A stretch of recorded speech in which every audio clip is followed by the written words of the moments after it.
اچھا یہ مختار جو تھا اس نے پروفٹ ہوڈ کلیم کیا تھا؟ مختار جو ہے مختار نہیں، بس اس کو کذاب کہتے ہیں کہ وہ کہتا تھا میرے پاس فرشتہ آتا، جبریل آتا، اس طرح کی باتیں لکھی ہیں، مگر یہ سب بات اس کے دشمنوں کی پھیلائی ہوئی نا، بے شک حدیث کی کتابوں میں ہوں، مگر جو مخالفین تھے دشمن سے، اب دشمن تو اس کے ہر طرف سے تھے، عموی حکومت بھی دشمن تھی کیونکہ اس نے ان کو ٹھکانے لگایا،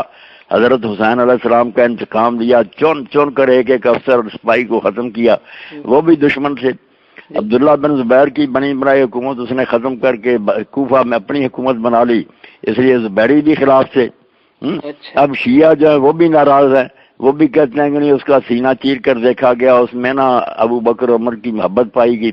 وہ خارجی تھا، وہ ان سے محبت کرتا تھا، سارا جہان تو اس کا ہو گیا دشمن، بعد میں اس کی صفائی دینے والا کوئی رہا نا۔ اب جب سب لوگ صحابہ اس کے پیچھے نماز پڑھتے تھے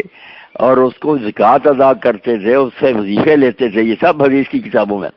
اگر نبی بن گیا تھا تو وہ تو واجب القتل تھا، بالکل اس کے پیچھے نماز کا سوال ہی نہیں پیدا ہوتا، مرتد تھا۔ اچھا یہ ساری باتیں خود امام ابن حزم نے نا المحلہ میں لکھی ہیں کہ صحابہ کرام اس کے پیچھے نماز بھی پڑھتے تھے، جمعے پڑھتے تھے،